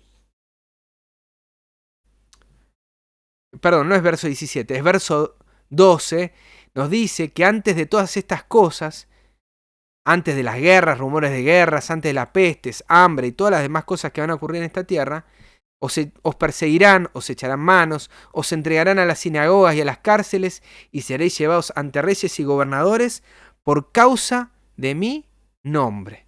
El problema acá tiene que ver justamente con el tema del carácter, con el tema del sello de Dios en nuestra vida. Y ese sello de Dios se manifiesta en la observancia del sábado, ¿sí? Muchos van a estar guardando el sábado, joya los testimonios, tomo 2, no recuerdo bien, pero el capítulo es el sello de Dios. Dice que muchos van a estar guardando el sábado, pero no van a recibir el sello de Dios. ¿Por qué? Porque el sello de Dios, lean el capítulo entero, tiene que ver con el carácter, que es algo que se va construyendo con el tiempo, no es la obra de un día, de un momento, ¿sí? Y en el sábado manifestamos el verdadero carácter de Dios. En los tiempos de Cristo, muchos guardaban el sábado, pero terminaron matando al Señor del sábado. Y en Juan 15, 21, nos dice: mas todo esto os harán por causa de mi nombre, porque no conocen al que me envió. Escuchen bien, todo esto os harán, las persecuciones, etcétera, por causa de mi nombre. Y lo explica: porque no conocen al que me envió. No dice porque no conocen el nombre hebreo del que me envió, sino porque no conocen al que me envió, al Padre. Por eso hablo de que el tema del nombre está relacionado íntimamente con el carácter de Dios, con la naturaleza de Dios, con lo que Él es, con su espíritu, ¿sí? Y en Juan 16, el capítulo siguiente, en el verso 2, nos dice: os expulsarán de la sinagoga y aún viene la hora cuando cualquiera que os mate pensará que sirve a Dios, que rinde servicio a Dios, y harán esto ¿por qué? Porque no conocen al Padre ni a mí. Este asunto cada vez queda más claro, ¿verdad? El tema de conocer el nombre de Dios está relacionado con conocer a Dios y a su Hijo. No tiene nada que ver con asuntos literarios o gramaticales. Volvamos a la pregunta número 7, Apocalipsis capítulo 3, para responder qué cosa irreprochable en esta iglesia. Y aparece un reglón solo en las respuestas. Amigos, hermanos, no hay nada reprochable en esta iglesia. No hay nada que podamos decir, esto es algo malo, ¿sí? Porque justamente es la iglesia que representa a los 144.000. Y dale, Leandro, ¿y cómo lo explicás esto? Ya vamos a llegar. Pregunta 8. Y leemos ahí en el documento que les puse en el grupo. ¿Qué le promete el Señor a esta iglesia sobre los tiempos finales? Leemos en el verso 9, he aquí yo entrego a la sinagoga de Satanás a los que se dicen ser judíos y no lo son, sino que mienten. He aquí yo haré que vengan y se postren a tus pies y reconozcan que yo te he amado. Cristo entregará a esta iglesia de la sinagoga de Satanás a los judíos hipócritas, ¿sí? Es decir, a los judíos mentirosos. No va a entregar a toda a la sinagoga de Satanás. Va a entregar a sus miembros. Y escuchen bien.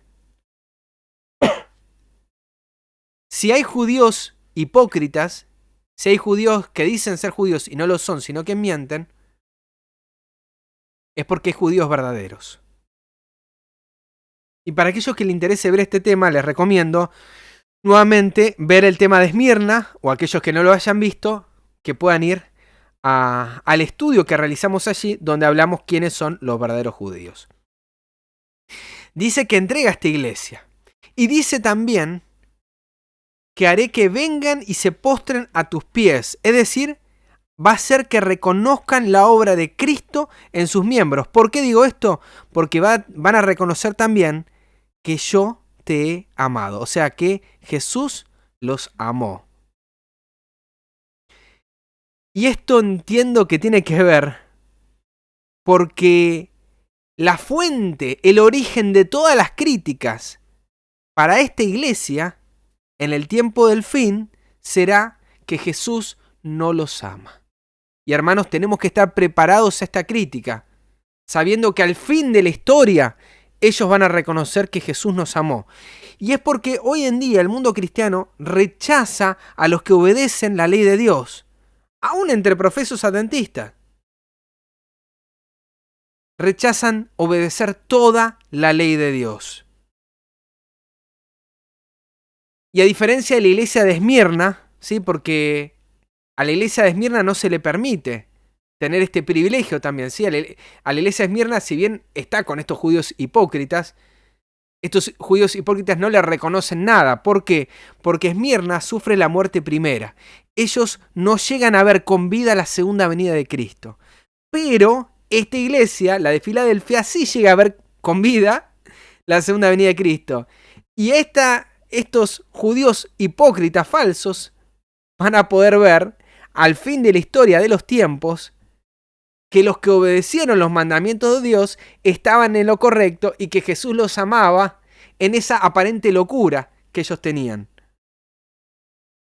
Ellos guardaron, ellos retuvieron la palabra de su paciencia. Verso 10. ¿Y qué va a ocurrir con ellos? Serán guardados, ¿sí? Así como ellos retuvieron, así como ellos cuidaron la palabra, ellos también como van a ser cuidados, van a ser guardados. ¿Ves que acá la palabra no tiene que ver con obedecer? Es la misma palabra, ¿sí? No tiene que ver con obedecer, sino con cuidar, con retener, con custodiar, ¿sí? Serán cuidados, guardados de la hora de la prueba que ha de venir sobre el mundo entero. ¿Y por qué viene esa hora de la prueba? Para probar a los que moran sobre la tierra. ¿Cuál es el objetivo de esto? Todo tiene un objetivo salvífico. Que hoy estemos pasando por estas cosas es porque hay un objetivo salvífico. Que hoy el pueblo de Dios esté siendo probado en temas de salud es porque Dios busca que el mundo se arrepienta. No está todo definido. No estamos predestinados unos para una cosa y otros para otros. Todos estamos predestinados para salvación, pero cada uno elige qué seguir. El Señor no quiere la muerte del impío, sino que se arrepienta. No quiere que estén condenados a su suerte. Esto me pareció muy, pero muy interesante, porque hoy en día están con todo este asunto de que si te inoculás, ya estás condenado, no hay vuelta atrás. Mis hermanos, todo esto que estamos pasando es una prueba. Mientras más nos aferremos a la palabra de Dios, encontraremos sanidad y encontraremos una respuesta para nuestros problemas. Pero lo que está pasando es una prueba donde el mundo está eligiendo su destino.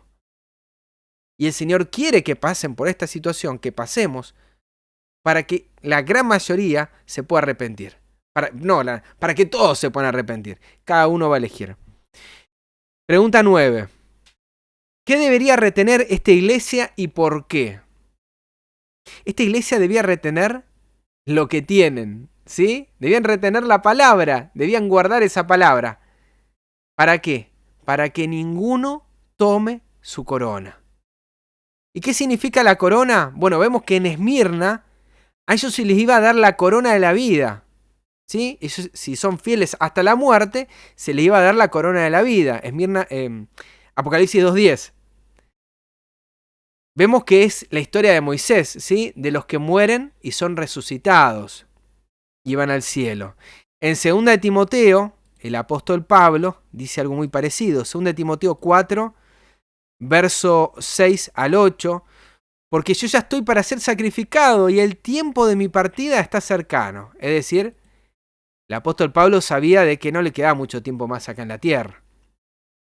De que iba a morir pronto. He peleado la buena batalla. He acabado la carrera. He guardado la fe, como Esmirna. Por lo demás, me está guardada la corona de la justicia, la cual me dará el Señor, el juez justo, en aquel día, y no solo a mí, sino también a todos los que aman su venida. Es decir, este es el testimonio de la iglesia de Esmirna, ¿sí? No es que en algún momento no haya tenido Pablo el pensamiento, 1 Tesalonicenses 4, 16 y 17, ¿sí? Nosotros los que estamos vivos vamos a recibir esa corona, pero también llegando a los tiempos finales, Pablo explicó, ¿sí? De que él también iba a pasar por este momento, ¿sí? Y todo esto, ¿por qué?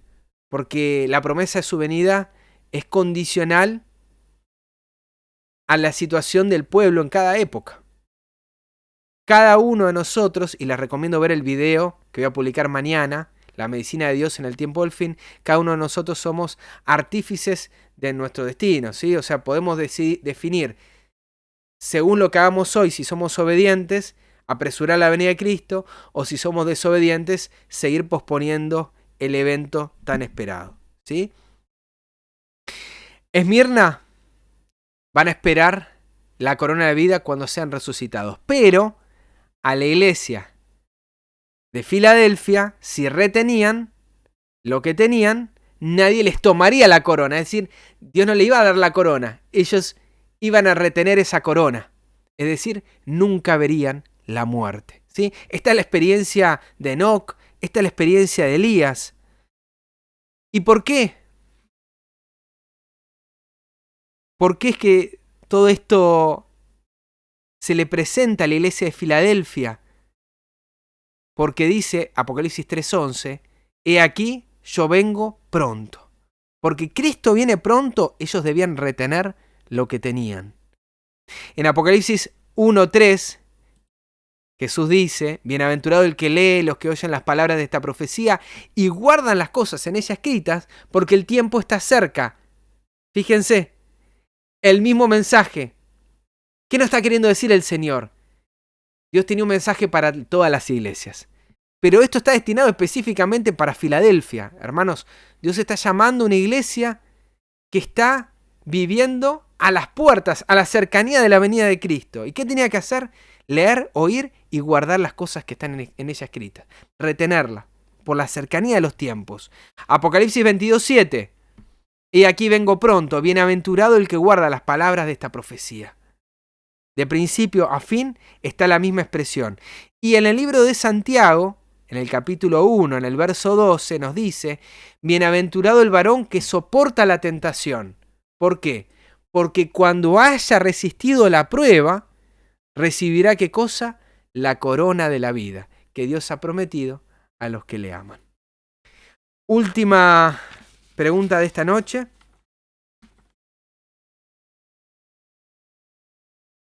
Y con esto vamos definiendo las preguntas finales, ¿sí? ¿Qué se le promete a la iglesia de Filadelfia? Apocalipsis capítulo 3, en el verso 12 dice, al que venciere, yo le haré columna en el templo de mi Dios. Meditemos en esto. Lo va a hacer columna. ¿Quiénes eran columna en la antigüedad? Gálatas, capítulo 2, verso 9.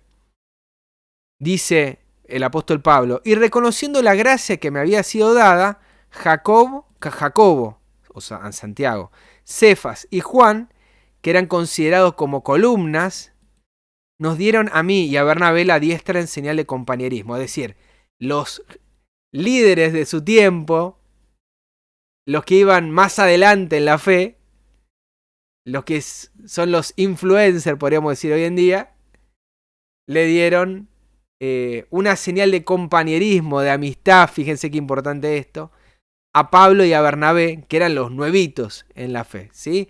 No fueron los que estuvieron todo el ministerio de Cristo. Sin embargo, reconocieron los dones que había en Pablo y en Bernabé.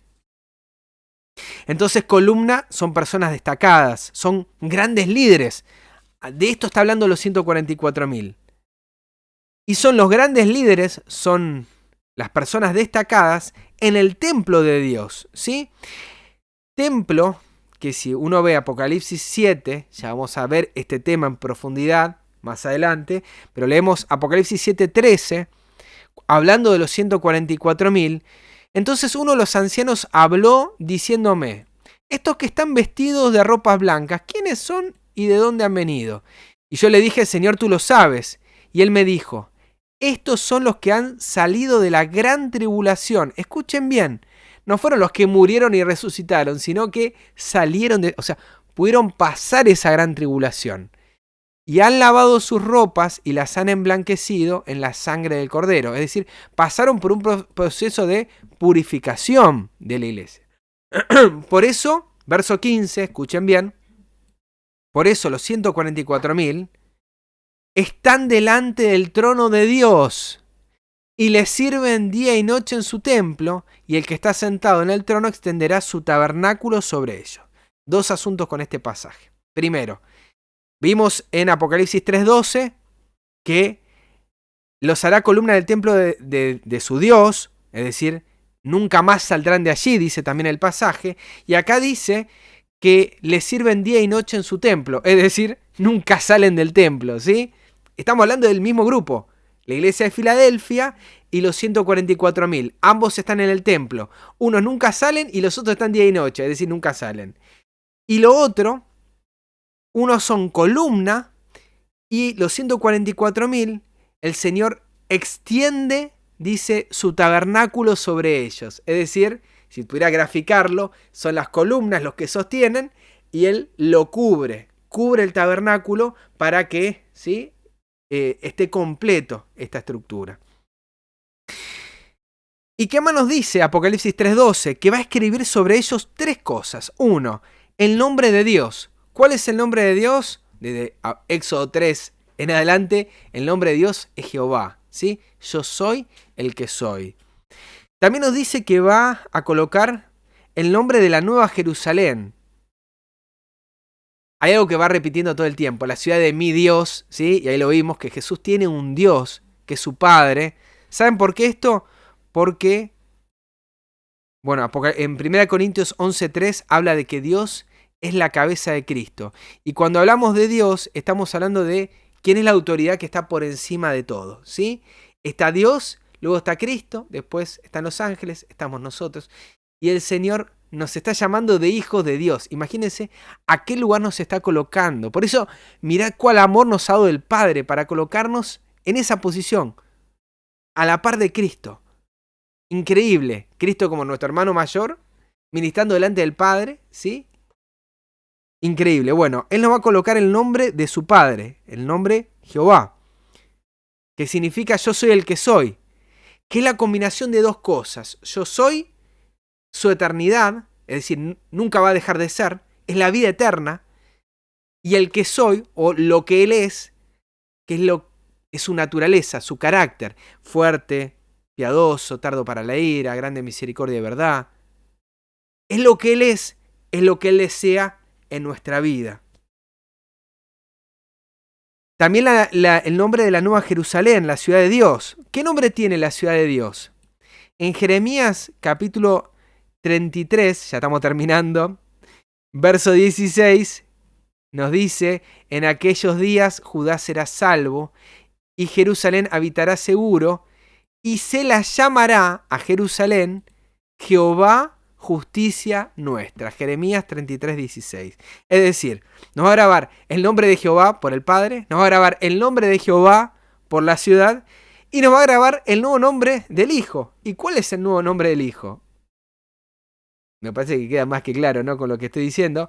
Hebreos capítulo 1, verso 4 dice que fue hecho tanto superior a los ángeles cuanto heredó más excelente nombre que ellos. ¿Y cuál es ese nombre excelente? En Filipenses 2, verso 9 al 11 nos dice, por lo cual Dios también le exaltó hasta lo sumo y le dio un nombre que es sobre todo nombre. ¿Para qué? Para que en el nombre de Jesús se doble toda rodilla de lo que está en el cielo y en la tierra y debajo de la tierra, y toda lengua confiese ¿qué cosa? Que Jesucristo, el que conocemos, es el Señor. ¿Para qué? Para gloria de Dios Padre. ¿Y qué significa el Señor? Bueno, si uno lee, por ejemplo, Hechos, capítulo 2, y lee la profecía de Joel, ¿sí? Joel 2:20, donde nos dice que va a derramar su espíritu, el sol se convertirá en tinieblas, la luna en sangre, ¿hasta qué? Hechos 2:20, hasta que venga el día del Señor grande y manifiesto, verso 21, y todo aquel que invoca el nombre del Señor será salvo. Pero saben que esta palabrita, el nombre del Señor, si uno va al libro de Joel, va a encontrar otra cosa. En Joel capítulo 2, verso 31 y 32 dice, antes de que venga el día grande y espantoso de Jehová, y todo aquel que invocar el nombre de Jehová será salvo. Entonces vemos acá que el nombre Señor, traducido en el Nuevo Testamento, es lo que en el Antiguo Testamento aparece como Jehová. Y acá nos deja bien en claro que lo que Dios desea grabar en nuestra vida es el carácter, es su espíritu. ¿Sí? Hasta acá, queridos amigos, hasta acá el tema de la iglesia de Filadelfia. Y nos queda una pregunta más. ¿A quién representa la iglesia de Filadelfia? No, creo que no queda más duda, ¿verdad? Es la iglesia de los 144.000. Y si te quedó alguna duda y te sirve lo que dice la sierva de Dios, a mí muchísimo, pero te recomiendo que leas y consultes y averigües allí. Encontrarás en Primeros Escritos, página 14, en adelante, la relación entre los 144.000, los tiempos finales y cómo, ¿sí?, aquellos que vivan en aquellos tiempos, los impíos sobre todo, van a actuar de la manera que dice Apocalipsis 3, 8, ¿sí? Y 9. Fíjense esta cita. Primeros Escritos, página 15. Los 144.000 estaban todos sellados y perfectamente unidos. En su frente llevaban escritas estas palabras. Dios, Nueva Jerusalén. ¿Vieron que el tema del nombre? Y además una brillante estrella con el nombre nuevo de Jesús. El nuevo nombre de Jesús. Los impíos se enfurecieron al vernos en aquel santo y feliz estado y querían apoderarse de nosotros para encarcelarnos cuando extendimos la mano en el nombre del Señor y cayeron rendidos en el suelo. Entonces, ¿qué conoció? La sinagoga de Satanás, que Dios nos había amado. A nosotros que podíamos lavarnos los pies unos a otros y saludarnos fraternalmente con ósculo santo. Y ellos adoraron a nuestras plantas. Es decir, la sierva de Dios, conociendo que la iglesia final es la Odisea, te dice, no, la iglesia final es Filadelfia. Y la iglesia, ese pueblo, los 144.000 que están en el tiempo final, en el tiempo de angustia, es la iglesia de Filadelfia. Creo que acá podríamos decir caso cerrado con este tema. No veo muchas más aristas para seguir investigando, pero ustedes pueden seguir averiguando, ¿sí?, que la sierva de Dios va a estar entre ellos, no va a ser de los 144.000, pero si es fiel tendrá parte con ellos, ¿sí? Solo los 144.000 entran al santuario. Y que las sinagogas de Satanás en los tiempos actuales son los miembros del pecado, son la confederación, su iglesia, ¿sí?, los que están trabajando para difundir el mal, y que hoy nosotros debemos actuar y debemos obtener victorias por medio de la pureza interior, la limpieza de corazón y de santidad. ¿Por qué? Porque toda la sinagoga de Satanás vigila por descubrir defectos en la vida de los representantes de Dios y sacar el mayor provecho en cada defecto. ¿Pero qué tenemos que hacer nosotros, mis hermanos? Dios desea que sus hijos revelen ante la sinagoga de Satanás, ante el universo celestial, ante el mundo, el poder de su gracia para los hombres y los ángeles sepan que Cristo no murió en vano. Mostremos al mundo que tenemos poder de lo alto. Amén, hermanos. Amén. De esta manera finalizo con el tema y era largo, era esperable que me iba a demorar un poquito más, 1 hora y media con este estudio. Creo yo que valió la pena, no sé qué pensarán ustedes, pero realmente este tema, este estudio daba para detenerse porque si entendemos que es la iglesia final y que nosotros estamos aspirando a formar parte de ella, no podemos pasarlo por alto. Yo por lo menos quiero todos los detalles porque quiero estar ahí. Amigos, amigas, hermanos, hermanas que me están escuchando, ahora sí, en amor filial, en amor entre amigos, entre hermanos, en Cristo, los invito a participar, a levantar sus manos, a compartir. Por favor, sé que hay muchas cosas que son sencillas de entender, otras por ahí son un poco más complicadas o que puedan no estar de acuerdo. Siéntanse libres, pero siempre en respeto y sabiendo que tal vez algunos temas no los vamos a poder profundizar acá. Pero si hay un comentario, si hay algo que quieran agregar, si hay algo que quieran sumar, abajo tiene el botoncito para levantar la mano. Sé que me estuvieron escuchando 1 hora y media y dijeron, el celular estaba ahí. Y podía levantar la mano, pero sí, ustedes pueden levantar la mano, pueden compartir, pueden hablar. Este es el momento final. No nos quedan muchos minutos, pero sé que alguna preguntita o algo que haya quedado ahí en el aire o algo que quieran reafirmar. Bueno, ahí mi madre, para romper el hielo. Bienvenida, mamá. ¿Cómo andas? Buenas noches. Ay, vos sabés que no estás activando, mamita, el micrófono. Fíjate abajo el botón. Ahí está. ¿Ahora? Ahora se escucha Ahí está. perfecto. Ahora se escucha perfecto. Bueno. En el versículo 2, Sí. versículo 8, dice que hay una puerta abierta, la cual nadie puede cerrar. Ujú. Y yo lo identifico con Cristo, que Él es la puerta, ¿no? Sí. A través de la cual yo soy, ¿no? Y también con lo que tengo poca fuerza, ¿no? Yo tengo poca fuerza en este momento también. Pero qué grandes promesas hay en la palabra, porque son los que vencen ellos. Pero qué gran promesa que a través de Cristo uno puede encontrar esa fuerza, ¿no? Y qué gran esperanza que tenemos a través de todo lo que se ha leído, ¿no? Amén. Es una esperanza muy grande y sobre todo esforzarnos por ser hermanos con todas las comillas y que sostengamos esa corona, ¿no? Amén. Que la verdad que me gustó mucho esta. Estuvo bueno. Estuvo bueno. Muy bueno, muy bueno. Bueno, gracias, Ma, por Bueno, compartir ahí. compartir ahí. Sí. Nada más. Bueno, ahí vamos a darle lugar a alguien más que quiera hablar. Ahí me estaba escuchando doble.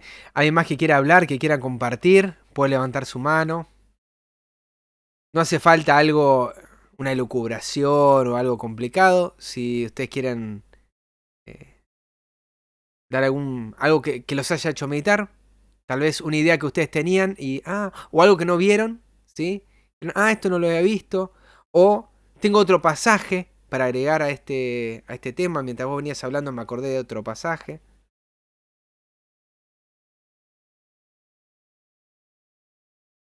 ¿Qué tema? Los silencios. No tengan temor, no tengan miedo, ¿sí? Levanten la mano con confianza.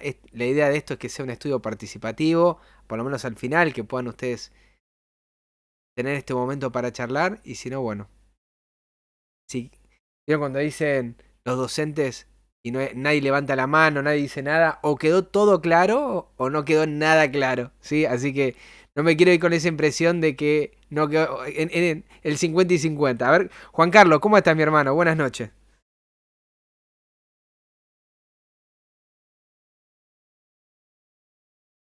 Ahí te recuerdo, Juan, para... Ahí Ahí, está. ¿Cómo estás, mi hermano? ahí, ahí está. Bien, bien, no. Sí. Hablas de alumnos y yo soy profesor y me siento muy ¿Viste? tocado. Los silencios incómodos. Es incómodo, pero a veces Es necesario. eh, es necesario. No, lean, no. ¿Qué te comparto? Yo estoy escuchando el estudio con mi esposa y la verdad es que fue muy, muy esclarecedor. Me llenó de alegría saber pero en realidad no lo sabía. No sabía que la iglesia de la Odisea no éramos nosotros, que podíamos ser esta iglesia Eso es fantástica tremendo. que refleja a Cristo. No, es tremendo, la verdad que fue terrible. Me pone re contento, no sé, una felicidad tengo de haber encontrado, o sea, mediante vos, Cristo, nos haya mostrado, ¿no? Esta verdad, que me llena de alegría. Tal vez yo no sea y no esté a la altura de los 144.000, pero qué lindo es saber que, que no nos tenemos que quedar con la iglesia de la Odisea, más allá del consejo que Cristo nos da, ¿no? De unge tus ojos con colirio para que veas y que lo que vamos a estudiar, ¿no? En el Amén. próximo estudio seguramente. Pero la verdad que me gustó mucho y unas ganas de seguir estudiando con Noé y volver a repasarlo, porque como se estaba escuchando medio colgado, medio cortadito, vamos a volver Buenísimo. a repasar todos los estudios, porque no tienen desperdicio, la verdad que son muy, muy enriquecedores, muy enriquecedores.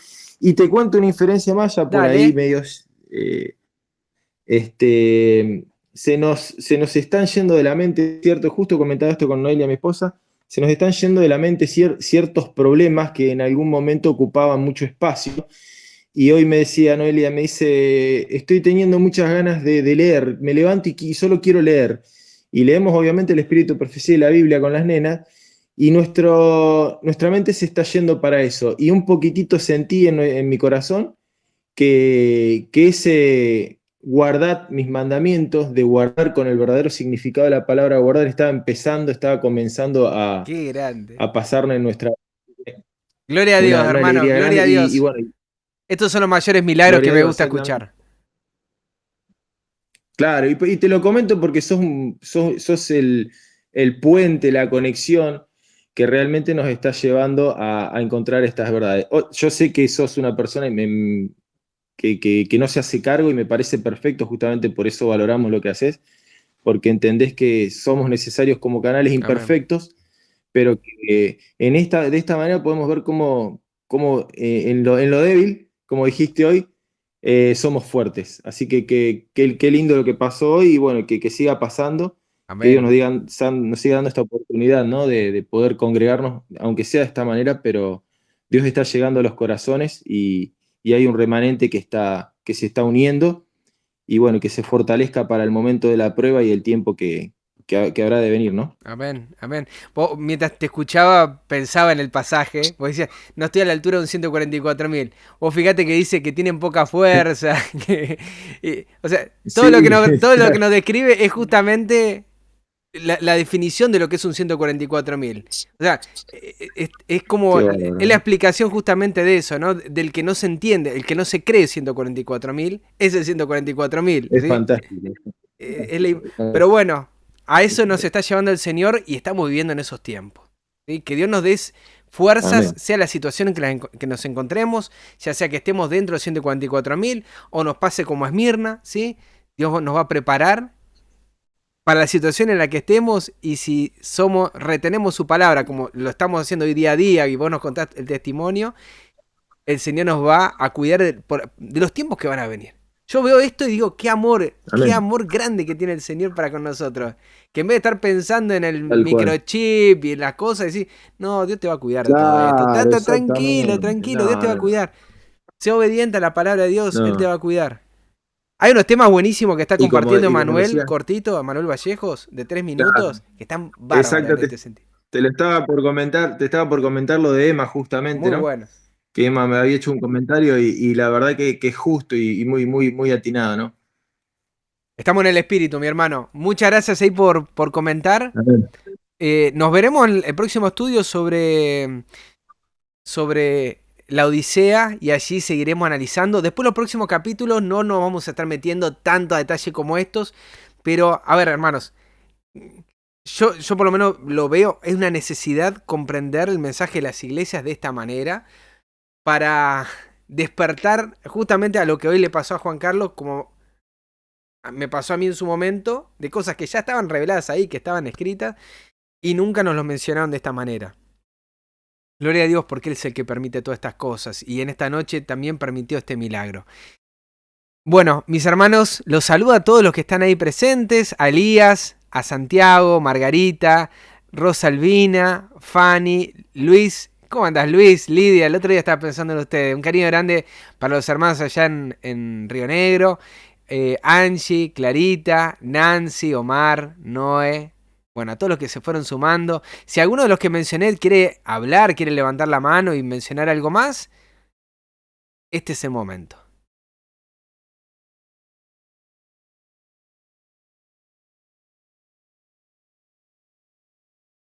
Ahí está. Uy, qué grande, Elías. ¿Cómo andas, mi hermano? Buenas noches. Ahí te aparece abajo un botón en azul. Sí, ¿cómo anda, hermano? ¿Qué haces, Elías? Bueno, Amigo, gran hoy amigo. simplemente nuevo. Llego tarde al estudio, pero bueno, simplemente quería aprovechar y saludarlos y bueno, qué alegría que puedan estar estudiando estos temas nuevamente. Y bueno, la semana que viene espero poder llegar a tiempo y poder compartir también con ustedes la palabra. Muchas bendiciones. Muchas bendiciones, Elías. Tuve que cortar mi micrófono porque se te entrecortaba y se escuchó perfecto al final. Gracias por estar, gracias por acompañarnos ahí. Y bueno, nos veremos la próxima semana, mi hermano. Ahí te dejo de nuevo. A ver, Eli. Ahí está. No, estoy entendiendo el programa, así que no te preocupes. Un abrazo grande, Leandro, y a todos los que están acá. Otro para vos, Elías. Muchísimas Bendiciones. gracias, mi hermano. Gracias por este privilegio que nos da, este honor de participar. Bueno, hermanos, ya se nos ha ido muchísimo la hora. No vamos a avanzarlo más. Mónica nos dice ahí, bueno, hay varios que escribieron. Rosie, muy serias estas citas para meditar. Aquí se entrecorta dentro de la casa. Bueno, Moni dice, precioso estudio, gracias, Dios les bendiga, gracias mi hermana. Los saludo también, Liliana de Mendoza, la hermana Ivonne, la hermana Ana, la hermana Patricia, gracias ahí también por enviarnos sus saludos a través del chat.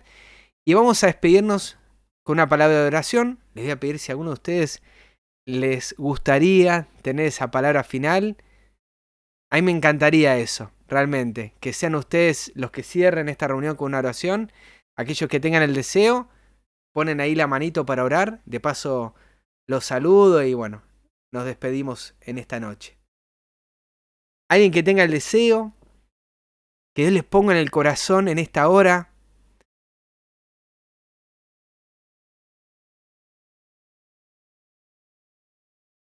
Bueno, muchísimas gracias, Ma.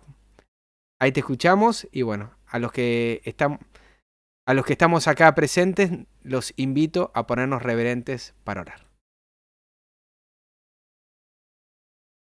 Mami, te voy a pedir que ahí toques el botoncito para que vos puedas hablar.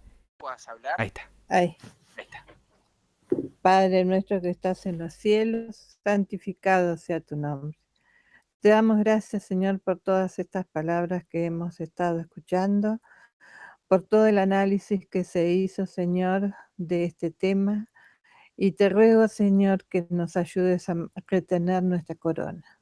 Amén. Que podamos estar allí contigo, Señor. Amén, Señor. Y poder conocer tu nombre. Amén. Tu verdadero nombre. Y haz, Padre del cielo, que en este día podamos tener un buen descanso, podamos estar, Señor, en conexión contigo y que cada día, cada momento caminemos contigo y así, Señor, el día que tú vengas podamos decir, aquí este es nuestro Dios, le hemos esperado y Él nos salvará. Amén, Señor. Ayúdanos, Padre del cielo, a vivir santa y piadosamente, porque tú dices, tú eres un pueblo santo, que nos quiere santos, Amén. porque Él es santo. Amén, Señor. Ayúdanos, Padre del cielo, a mantenernos dentro de eso que tú quieres que seamos, y apártanos del mal y guíanos hacia el bien. Te pedimos todo esto no porque lo merezcamos, Señor, sino por los méritos de nuestro amado Hijo, de tu amado Hijo, nuestro Señor Jesucristo. En su nombre te lo pedimos y te damos gracias. Amén, Señor. Amén. Amén. Amén. Bueno, muchísimas gracias. Ahí te corté, mami, para que no se escuche doble. Muchísimas gracias por la oración. Muchísimas gracias a todos los que participaron en esta reunión. Nos estamos viendo el próximo miércoles en la próxima transmisión, salvo que anuncie alguna transmisión especial. Salvo eso, hasta el próximo miércoles para el estudio sobre la iglesia en la Odisea. Que Dios los bendiga.